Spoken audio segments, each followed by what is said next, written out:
Okay, good morning, everybody. Welcome to SAT Bootcamp. My name's Tyler. I'm one of the reading and writing tutors over here at Wagner Prep. Um, Thanks for joining me during your break to talk about the SAT.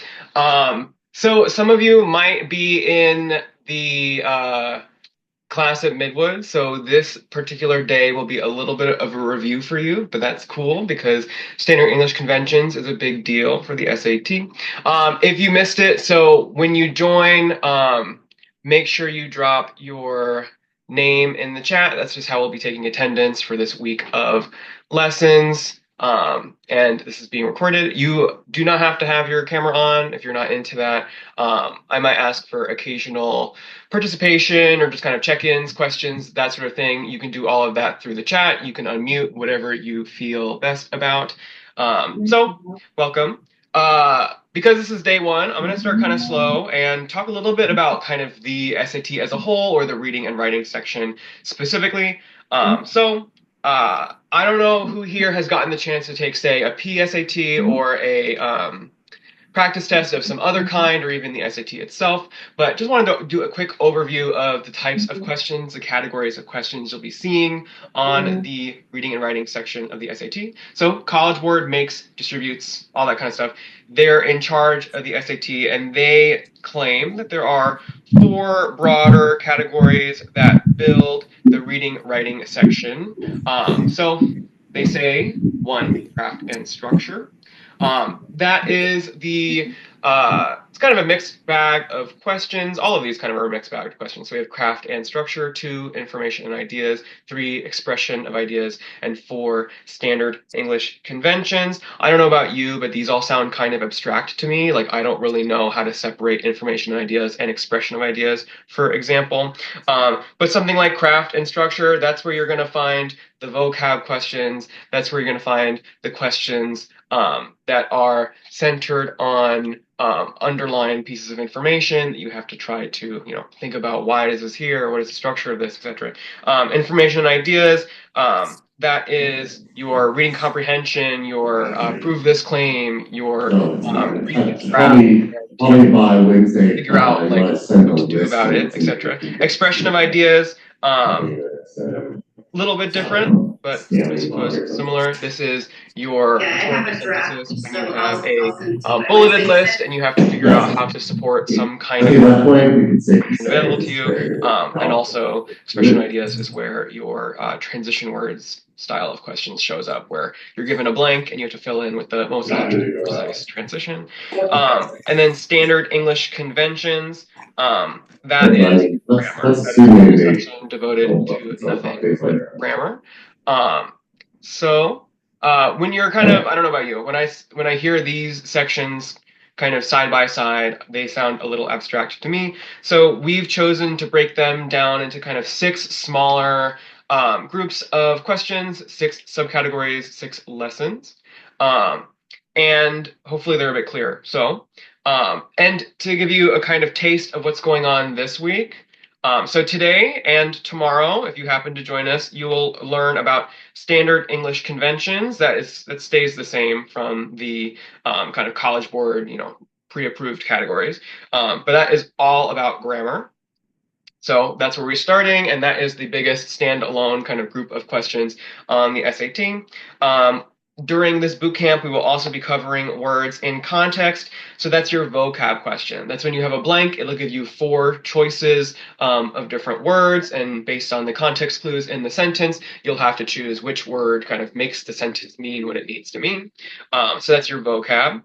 And then transition words, a kind of little baby section that is sort of, I guess, the sister of words in context, where you're given four words, but in this case, all your choices are about transition. So like accordingly, in contrast, however, for example, you have to pick whichever one makes the most sense in the situation.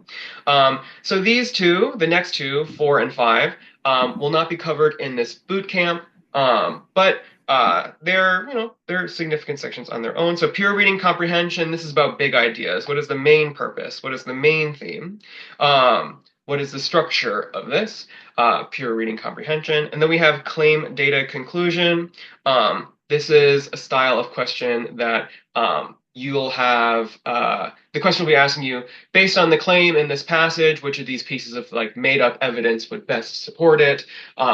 Data, that's the kind of math section of the reading section where you're given graphs, charts, tables, and you have to figure out, what to do about it based on some kind of claim in a passage. And then conclusion is that style of question where you're given a passage, the last sentence is left blank, and the question asks you to, based on the passage, figure out what the most logical conclusion to the paragraph would be.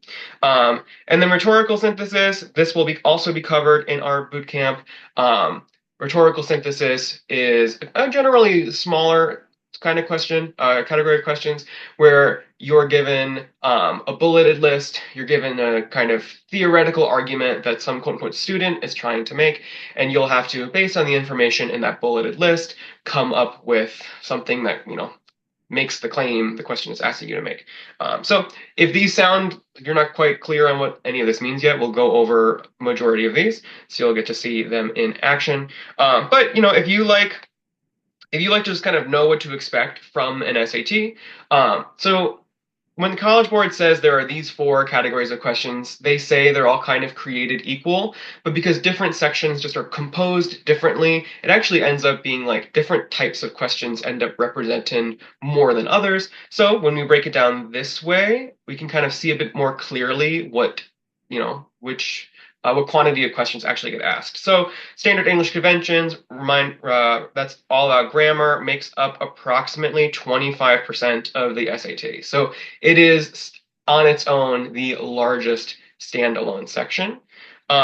Words in context, all about vocab, approximately 19%, so a very healthy section. Not the largest, but a very healthy one.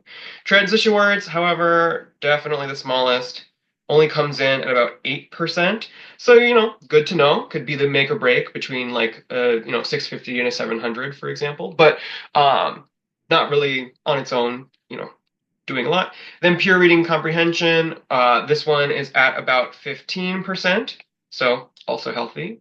And then claim data conclusion, about 21% of the SAT. So, and because pure reading comprehension and claim data conclusion are kind of a couple of subcategories of questions squished together. There's some variety in those, but 15 and 21. And then rhetorical synthesis, also pretty small, about 11%. So if it helps for you as, you as a test taker, you as someone who studies, to kind of get an idea of what actually shows up on the SAT, you're looking at about 25% for standard English conventions, 25% for grammar, 19% for words in context or vocab, 8% for transition words, 15% for pure reading comprehension, aka big ideas, what is the main idea, main theme, and then 21% for claim data conclusion, and 11% for rhetorical synthesis. And as we move through the bootcamp, you'll get to see all of these, majority of these in action. Okay, so that's just an overview of what's even going on with the reading writing section of the SAT, but the main reason we're here today is to get into grammar. So I mentioned grammar, standard English conventions, 25% of the SAT, 25% of the SAT. So the largest standalone section. Standard English conventions is all about grammar. So in the chat, feel free at any moment to ask me questions. I'll make regular pauses to kind of check in with what's going on there. And if you only joined us within the past couple of minutes, make sure you drop your name in the chat because that's how we'll be taking attendance for these. Okay, so standard English conventions. On a scale in the chat, on a scale of 0 to 10, let me know what's your general confidence level with English language grammar. On a scale of 0 to 10, what is your confidence level? And if you're not feeling like super comfortable blasting that to like everyone in the chat, you can just DM it to me, but it helps kind of me to get a sense of how to pace this. So on a scale of 0 to 10, either in the chat to everybody or just in a DM to me, let me know what's your comfort level with English grammar or confidence level. English grammar rules. And no shame to anything. It just helps me know how to pace things. And specifically, the SAT is going on textbook grammar. So there's the kind of grammar that we operate with where we know what we mean and we're able to communicate, right? But then there are the rules, the capital R rules. So that's what we're talking about today. So standard English conventions. Let's start off pretty simple with a little bit of a kind of table of contents. So I am going to mostly focus on these today, and then a little bit about commas. 1, 2, and 3. Independent clauses, dependent clauses, and then the types of dependent clauses that go into the SAT typically, and then what commas, how they work, etc. These are kind of like the most, I think, fundamental building blocks of what goes on in the standard English convention section of the SAT. Obviously, all of this stuff is important, but we'll have 2 days to split this up so we can really dive into what is a clause, what do you need to do about it. So independent clauses, dependent clauses, and then kind of commas, how they interact with that kind of thing. So some of these things will be decently familiar to you if you've, if based on, your English education throughout the years, but it can be deceptively tricky to get into. So starting with the basics, an independent clause. What is an independent clause, right? Basically, an independent clause is kind of two things fundamentally. Logically, an independent clause is a complete idea. So, you see the phrase independent clause, you see a C, you see an I, you see a C, you see an I. Remember, logically, an independent clause is a complete idea. It needs to make sense as a whole. However, that's not all it is, right? It's not just logically a complete idea. Grammatically, it has to have certain parts to it. These parts are a noun, a verb, like object and action, or a subject and a predicate. That's the most kind of important aspect of what an independent clause is. What's a subject? What's a predicate? Well, a subject is a noun, a predicate is a verb. It's not just any noun, it's not just any verb. Subject is specifically the main noun that does the action of the sentence. The predicate is the main verb that serves as the action of a sentence. And sorry if this is a little jarring, but I'm going to kind of toggle between this and my little notepad so I can kind of give you examples on the fly. So when I say a subject is the main noun, right? Let's say we have, the simplest sentence of all time. The dog barks. Completely functional sentence. It's perfect. It's beautiful. Nothing about it needs to change. What's our subject? The dog. It's pretty easy. It's the noun, right? What's our action? Barks. The dog is doing the action. It is barking. The dog is our subject. Barks is our predicate. However, if I mix this up just a little bit, let's say I say the barking dog, period. Suddenly, we have a subject. The subject now is still, the dog, but we're describing the dog with barking, so this becomes part of our subject. Bark, barking is no longer our verb, no longer our predicate. It's not really doing the same kind of work in the sentence. So predicate's not just any verb. It is specifically the verb doing the work, and a subject is not just any noun. It is the noun doing the work. So let me give a slightly more, complex example. So let's say we have this sentence. I passed the ball, right? I think it's pretty easy to identify that our subject here is I because I is doing the work, right? What's our predicate? Passed. Passes the work being done. We have another noun, the ball. This is just, it's a noun. It's not our subject. It's our direct object. But just wanted to reinforce a subject or a subject is not just any noun, it is the noun doing the work. Predicate is not just any verb, it is the work being done. So just kind of lock that in. Independent clause, a complete idea, a logically complete idea, but grammatically it must be composed of a subject and a predicate. Sounds simple, but there are a lot of ways this gets kind of like mixed around and complicated throughout the SAT. So now that we know what an independent clause is, we should know how to connect them or separate them. So there are three primary ways. There is technically a fourth way, but kind of hold on to that for a little bit later. But there are three primary ways to separate independent clauses. The first, and I think the most reliable, the most intuitive, is a period. When you have two sentences, you put a period in between them, right? That's pretty intuitive. Another way is the semicolon. I think The semicolon feels kind of like elusive and mysterious, but serves the same purpose as a period. If you have one independent clause and you want to put it next to another independent clause, you just connect them with a semicolon. And then the third way, and this one is there's an important thing to keep in mind by this one. So comma and then a conjunction. So not just a comma, not just a conjunction, but specifically a comma and a conjunction. What's a conjunction? A conjunction is one of these 7 words: for, and, nor, but, or, yet, so, or fanboys. So if you have comma and, comma, or, comma, but, you get the idea. All of those are functionally capable of separating independent clauses in a grammatically correct way. But if you just have and, you just have comma, that's not doing enough work. You need them both. They need to be together. So when we're talking about these things, these 3 ways to separate independent clauses, functionally speaking, according to standard English conventions, they are all identical. They serve the same exact purpose. So let's say you have a question on the SAT, and the answer choices look something like this. You have independent clause, semicolon, and then whatever. Independent clause, and then period, and then whatever. Independent clause, and then comma, but, and then whatever. And then independent clause, and then some, secret fourth punctuation, and then whatever.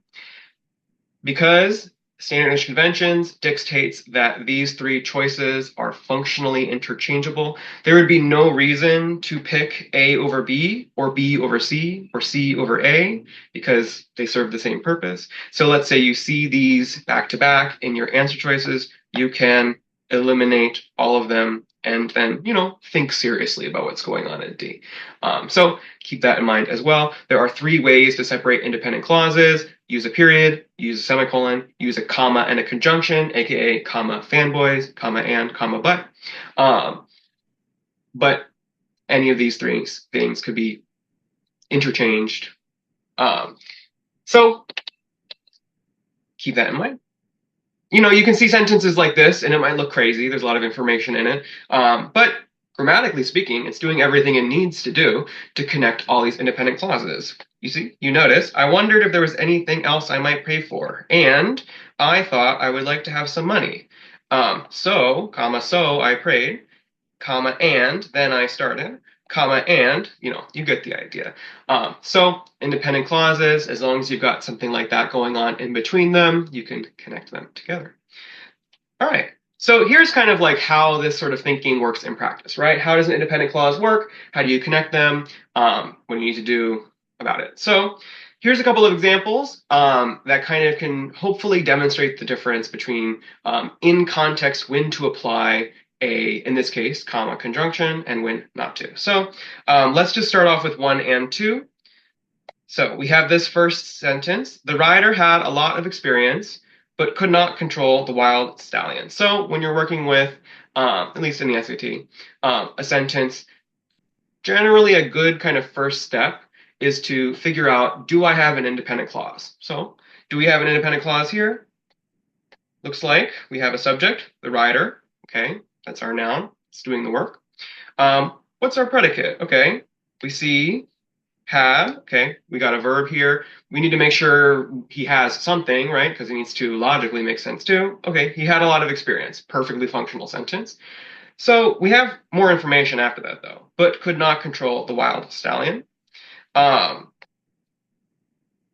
could, we do have another verb, could, but notice there's no subject, there's no additional noun after the but. So actually, because everything after this but isn't an independent clause, there's no comma necessary.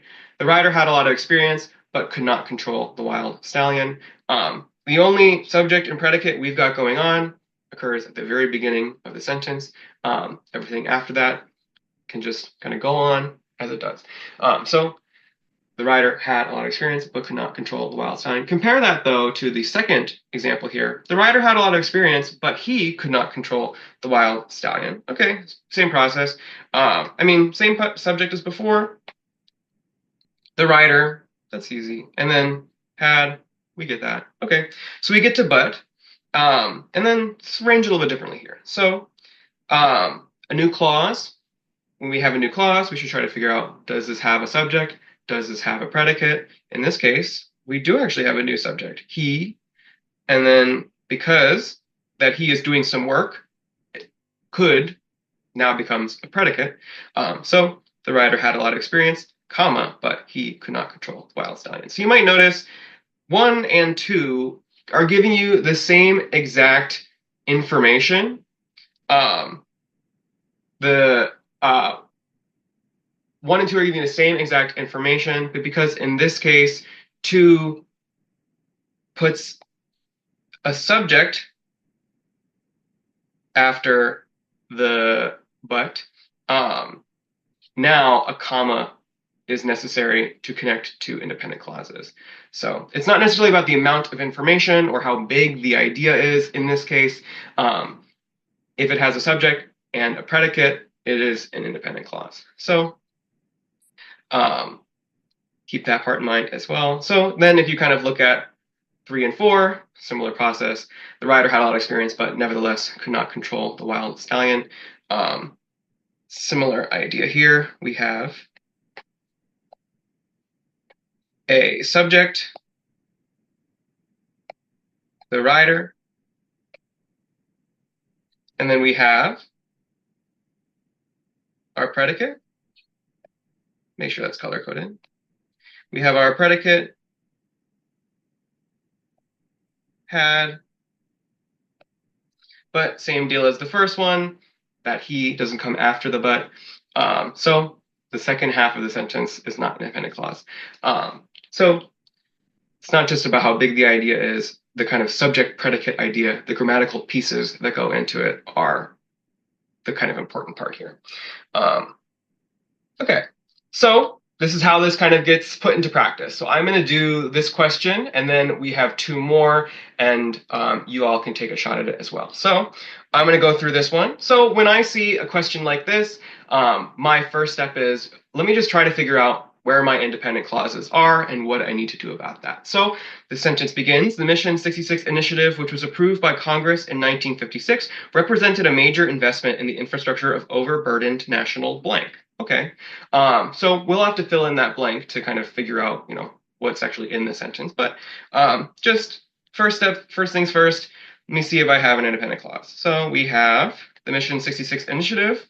That sounds like a subject to me. The Mission 66 initiative.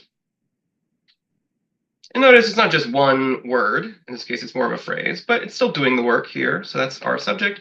And we have a clause in the middle, which was approved by the Congress in 1956. That's not really giving us any important grammatical information. It's just kind of flavor.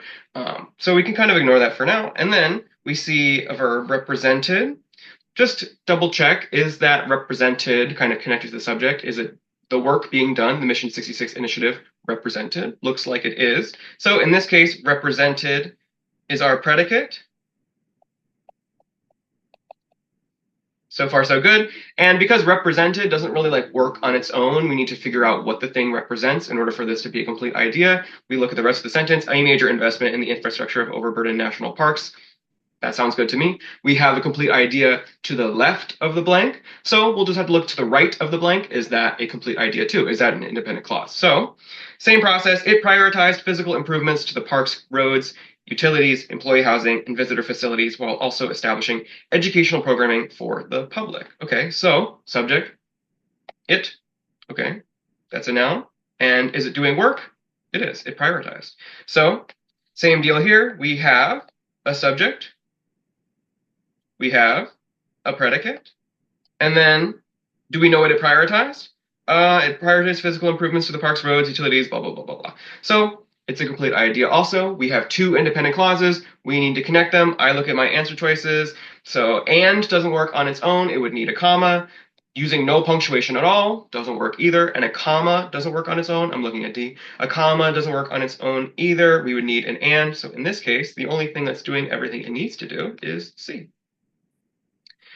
So this is very much a type of question that's going to show up on the SAT. It'll give you a passage. Some of it will be, you'll have to find your independent clauses, and then once you figure out where they are, you'll, you know, see what you need to do about that. So let's try one out. So I'll give it a read, and then you can take a quick second to review it on your own and drop your answer in the chat. So I'll give it a read. Human-made synthetic fibers used in cloth and many other consumer products are more durable than most natural plant blank. The manufacture of synthetic fibers requires toxic chemical solvents that can pollute air and water. So, step one, right? Find your independent clauses. So does it look like everything to the left of the blank is an independent clause? Let me know in the chat.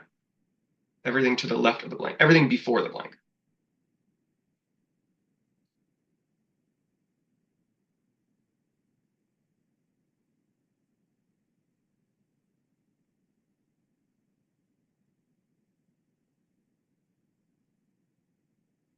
Awesome.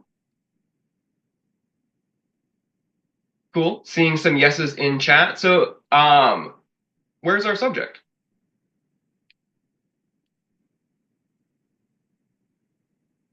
Feel free to drop it in the chat.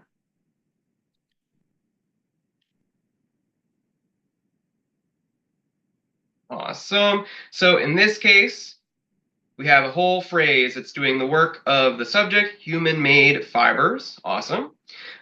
So we've got our subject, and then based on the fact that we found our subject, we have to kind of figure out, what work is the subject doing? What's the predicate connected to this?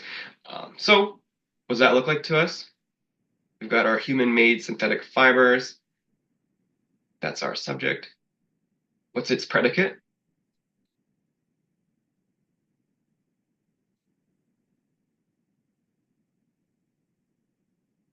Cool. So for this, our predicate is used, and then we know what it used, right? It's used in cloth and many other consumer products. So it's also a complete idea. Everything checks out there. So everything before the blank. If I say to the left, I mean before. Sometimes I slip those two. But everything before the blank is an independent clause. So once we know that, we have to figure out, is everything after the blank an independent clause? The manufacture of synthetic fibers requires toxic chemical solvents that can pollute air and water. Does that sound like an independent clause to us? Everything after the blank.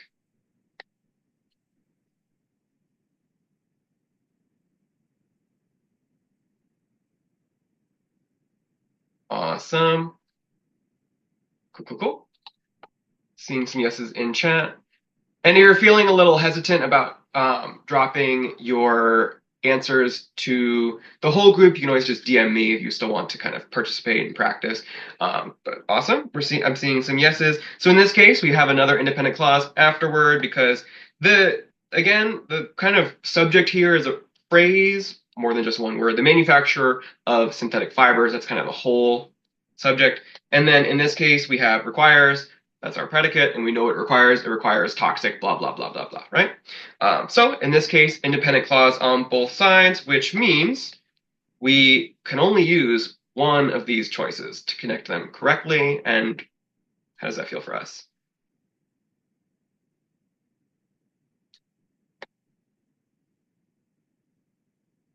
Oh, all right, awesome. In this case, we need D, right? So comma doesn't work on its own. It would need that but. But doesn't work on its own. It would need that comma, and no punctuation at all doesn't work. So we need that comma, but awesome job, guys.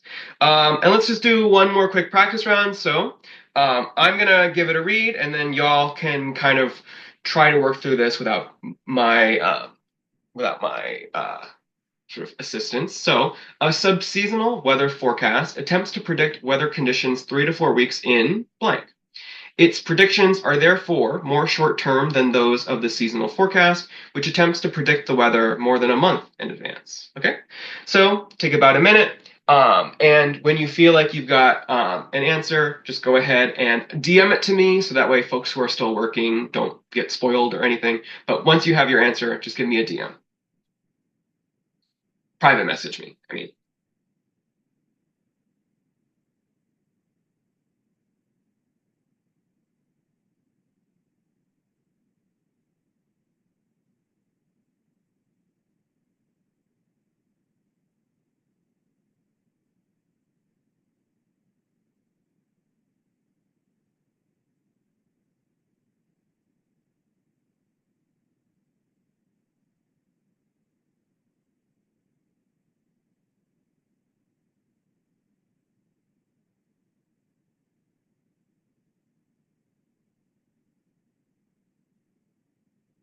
So I'm seeing a couple of answers. Take another second if you haven't gotten quite to the answer just yet before I break it down.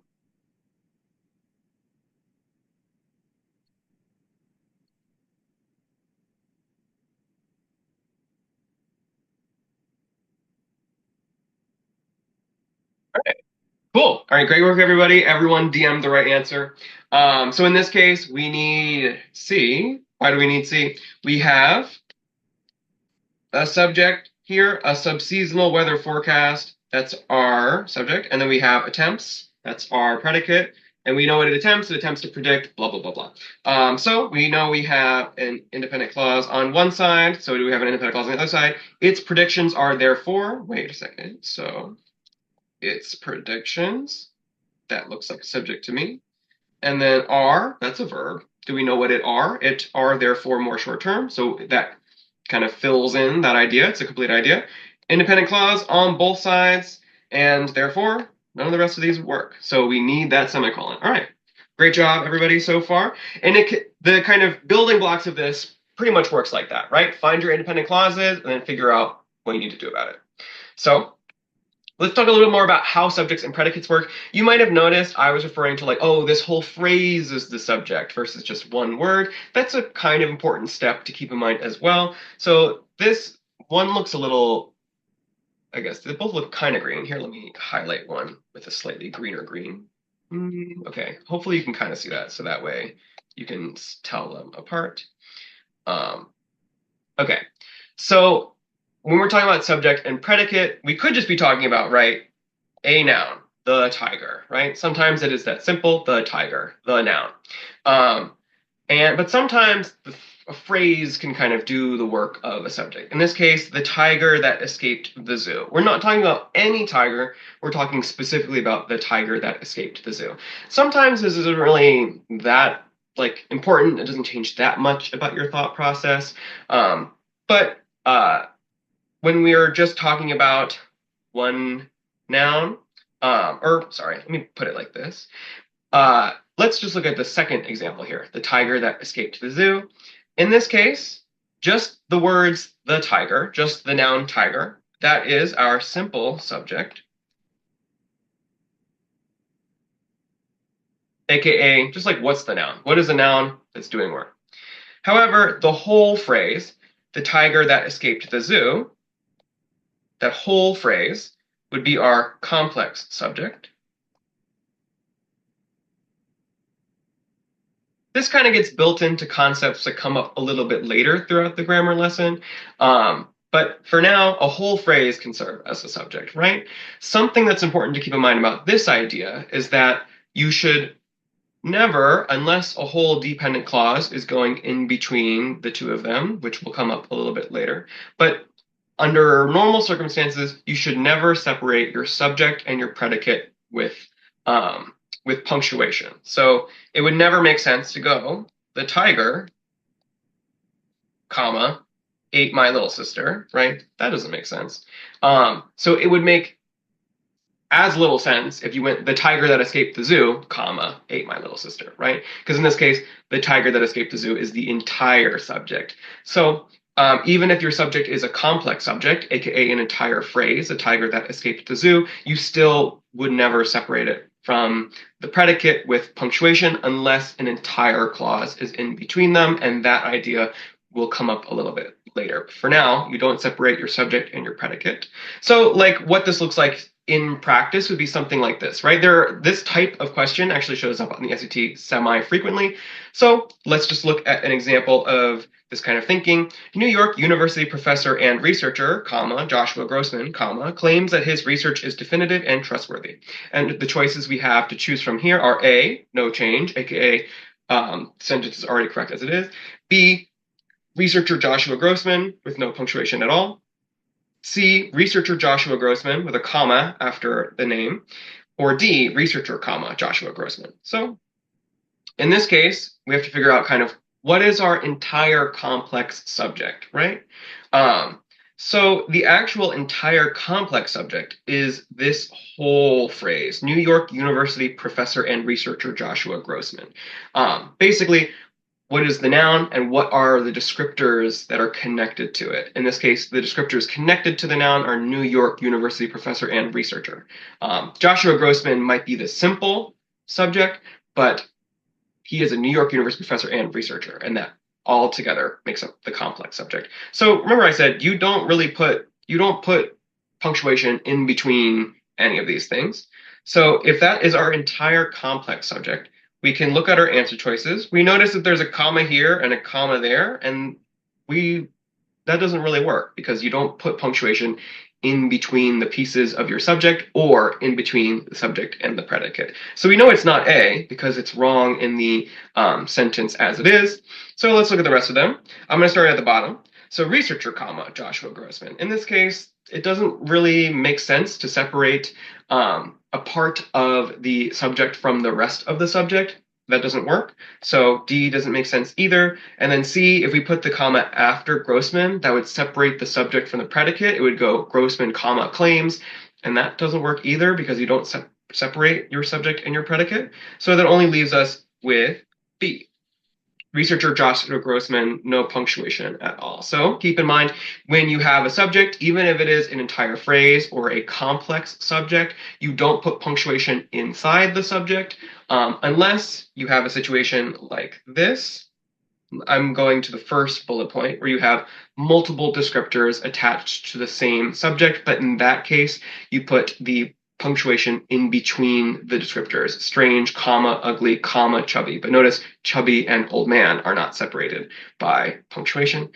So you don't separate the pieces of your subject from each other with punctuation unless it's like multiple adjectives, and you don't separate your subject from your predicate with punctuation unless there's a clause in the middle, which we'll get to later.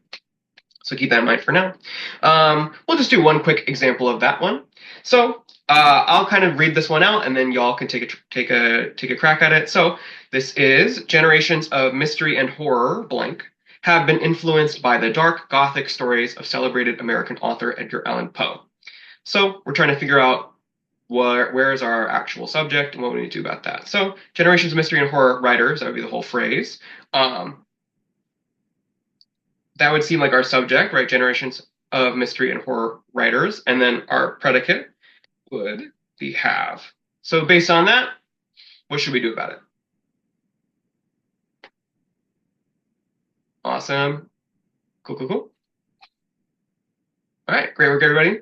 Again, you can feel free to DM me if it makes you feel more comfortable. But seeing some A's in the chat, in this case, generations of mystery and horror writers as a whole is the entire subject. So don't need any punctuation in that phrase, nor do we need any punctuation in between the word writers and the predicate have. All right, cool. And then this one, just like our earlier example with Joshua Grossman, you can see all of this punctuation in between the things you would never do, for example, B. And you might notice, if you're even just looking at where the blank is in the sentence, you can see this is where our subject would be. This is our predicate. So you can be like, oh, well then A doesn't work. And then D doesn't work. So it has to be C. Same idea. All right. So that's a lot of the important stuff about independent clauses. Independent clauses are kind of, I think, the most fundamental building blocks of how this style of question ends up working in practice. So let's get to dependent clauses, right? If an independent clause is a complete idea, what's a dependent clause? It's an incomplete idea, right? It cannot stand on its own for one reason or another. It doesn't have a subject, it doesn't have a predicate, or it doesn't logically hold up as a standalone concept or idea. So there are a bunch of different types of dependent clauses, but the three that kind of show up the most, I think, on the SAT are non-essential clauses, modifying clauses, and subordinate clauses. So let's start off with non-essential. Non-essential is what it sounds like. It is not necessary. Grammatically, it serves no purpose. It gives you more information, more context, more flavor, or whatever, but it doesn't really serve a grammatical function. So often they're in the middle of a sentence. You'll see them with a pair of punctuation, say parentheses, em dash, or comma, and then there'll be like whatever the phrase is in the middle of those two things. And something really helpful to keep in mind when you're moving through, especially the more complex sentences in the SAT. So let's just kind of zoom back to one of our earliest examples. Sorry, this is a little fast and making you feel a little seasick. But remember our first example? I'm going to cross out all this fluff so that way we can just look at the sentence. So this very, very first sentence, right, that we looked at, or at least the very, very first sample question that we looked at, right? We have our subject, the Mission 66 Initiative. We have our predicate, represented. See this clause in the middle, which was approved by Congress in 1956? That gives us no grammatical information. If you see those two commas kind of surrounding a clause, you can cross it out and then get to the chase, cut to the chase of the important grammar of the sentence. So just kind of seeing that in practice. But a non-essential clause will never have your subject or your predicate in it. So let's look at a few examples. So we've got Peter, comma, who is a fan of comedy, comma, is a very funny guy, right? If we're just trying to like zoom in on subject and predicate and, cut to the chase, we got Peter, that's our subject. What work is Peter doing? Peter is, and what is he? He's a very funny guy. And this whole clause gave us none of that information. Peter is a very funny guy. Similar process here. The Loch Ness Monster, a sea creature that is rumored to exist but has never been found, supposedly emerges only during the winter. What's our subject? Okay, looks like our subject is the Loch Ness Monster. What's our predicate? Okay, emerges. So, same deal. If you have a non-essential clause, a clause that is surrounded by two pieces of punctuation, comma, parentheses, em dash, not essential, non-essential, gives you no grammatical information and can be crossed out. So an important rule to keep in mind when you're actually looking at these and how they operate in a sentence. So like I said, they're surrounded by a pair of punctuation, commas, em dashes, or parentheses. You cannot mix and match these pieces of punctuation. So if something starts with a comma, it should end with a comma. If something starts with an em dash, it should end with an em dash. If something starts with a parentheses, it should end with a parentheses. If you start to mix and match them, then suddenly this becomes a grammatically illogical sentence. If you have Crystal, and then parentheses, the star, and then blah, blah, blah. And then you do em dash scored. The sentence no longer really makes any sense. You need to end with the same punctuation you begin with. Okay, let's look at this kind of happening in practice and some sample questions. So I'll do this one and we can take a shot at the second one together. So in a 2023 study, researchers documented a fascinating behavior in the aquatic plant Elodea densa. When exposed to low levels of light, the plant's blanks, the cellular organs that generate energy from light, reshuffled to form a tightly packed glass-like surface ideal for collecting more light. So, I'm looking through the sentence. A big clue to me when I see this em dash, immediately telling me that more likely than not, I'm working with a non-essential clause somewhere here. So I'm just trying to figure out where it begins. When exposed to low level of light, the plants blank, chloroplasts is what goes in that blank. The chloroplasts, the cellular organs that generate energy from light. Well, that sounds like it's some kind of clause altogether, right? The cellular organs that generate energy from light, but it doesn't have any important grammatical information. So if I see that em dash at the end, more than likely I need that em dash at the beginning. Let me look at my choices just to make sure I'm doing my due diligence. This doesn't make sense because then you're putting too many words together without any kind of punctuation. We don't need to use a semicolon here because there's no independent clause that we need to separate from another one.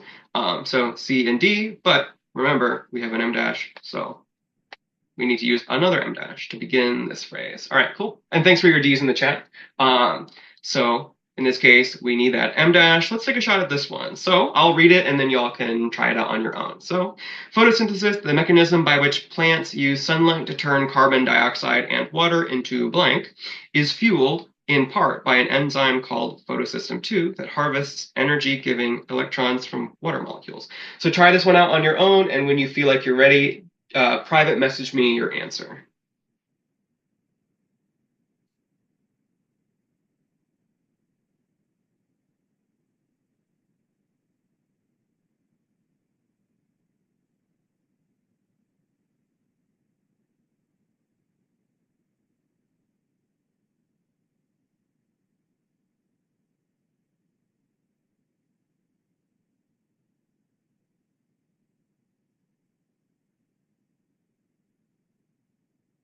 We'll just take a quick second if you haven't answered it yet before I start to break it down. Okay, so saw majority C's, a couple of A's. So the sort of trick with this one, right? We do see a comma here, photosynthesis, comma, the mechanism by which plants use sunlight to turn the carbon dioxide and water into blank. This comma at the beginning is telling us that a new clause is starting, and specifically a non-essential clause, right? Because it's in the middle of a sentence. And non-essential clauses need a pair of punctuation to make sense. So we just need to figure out where does that non-essential clause end. So we have a blank into nutrients, and then we have this is fueled. So part of this process is to figure out this is, right? Who is doing the work of being fueled? What is the subject that is doing this is? In this case, photosynthesis is our subject, and is our predicate. So everything after that first comma after photosynthesis must be a part of the non-essential clause, which means the comma has to come before the is. The non-essential clause has to end before the is begins, because you wouldn't put your is inside a non-essential clause, meaning the comma comes at the end of nutrients. And this might feel like a bit of a trick because I mentioned you never separate your subject from your predicate with punctuation unless there's a clause in the middle. So this is that unless. You might notice there's a whole clause in between photosynthesis and is separated out by commas. And in this case, we could, for example, just completely remove this from the sentence, including the nutrients in the blank, and the sentence still works. Photosynthesis is fueled in part by an enzyme called blah, blah, blah, blah. Okay. But yeah, that's kind of how non-essential clauses are going to start to be incorporated into your sentences by trying to distract you from, where your subject, where's your predicate, how do they fit together, or by trying to trick you by being like, okay, here is where it either begins or ends, and then trying to make you figure out, where the other part comes and which punctuation you need to put in that place. So you see a comma, you have to put a comma somewhere else, for example. Okay, so that's non-essential clauses. Modifying clauses is a second kind of dependent clauses that you'll see a lot on the SAT. So modifying clause typically comes at the very, very beginning of a sentence. And, like a non-essential clause, it adds context, it adds information. But modifying clauses modify specifically the subject of the sentence, which must come directly after the modifying clause. So this is the most important rule to keep in mind as far as what's going to be tested about modifying clauses on the SAT. So let's, a very simple example, right? While teaching on Zoom, Tyler, that's me, discussed modifying clauses.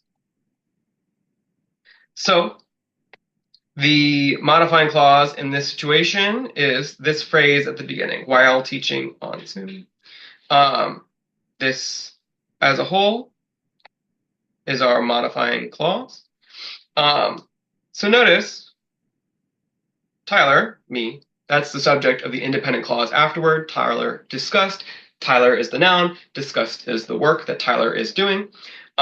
Let's say I rearrange this a little bit. Oh, that wasn't supposed to happen. Here, I'll do it a little bit down here.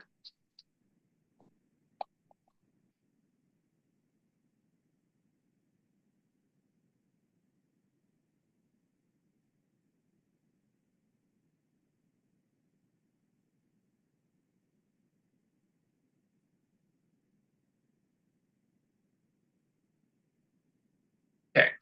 While teaching on Zoom, modifying clauses were discussed. So in this case, the same exact modifying clause while teaching on Zoom. However, we have to figure out what's the subject that's in the independent clause right after that, and does it make sense when it's being modified by that clause? So Modifying clauses, in this case, is the subject of the independent clause right after. But can modifying clauses teach on Zoom? That's the kind of question you have to ask in this situation. And that doesn't make sense. So in this case, this is a grammatically incorrect use of a modifying clause because the subject doesn't make sense when it's modified by that modifying clause. So another example of this in action, in case that doesn't quite click, we have writing for hours each night. The book was finished by Henry. So our modifying clause is right here. Can anyone tell me if they feel like this is correct or incorrect? And you can private message me if you don't want to send it to the whole chat. Writing for hours each night, the book was finished by Henry. Does this sound correct or incorrect to you?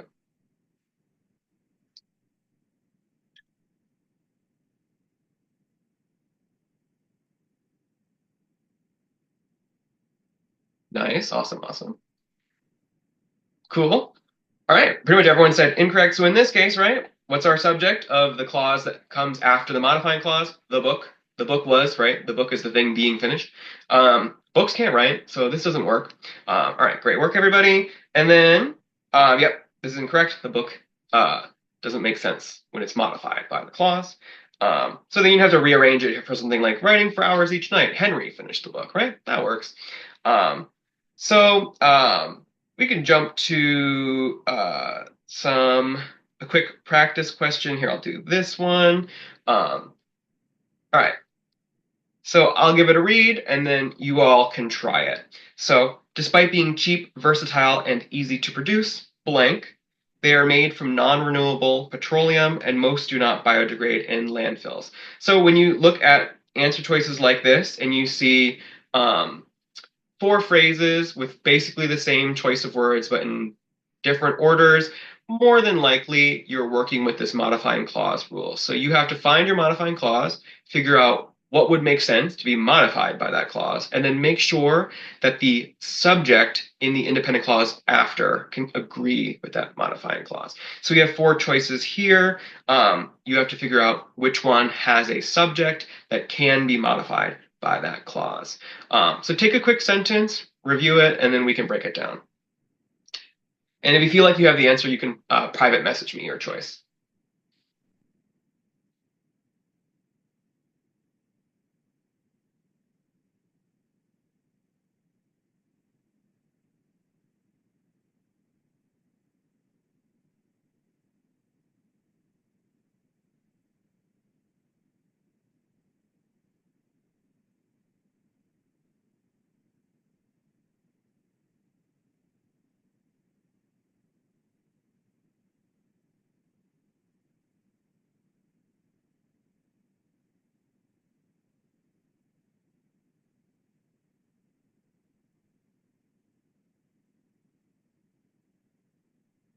Take another second to message me your choice if you haven't already.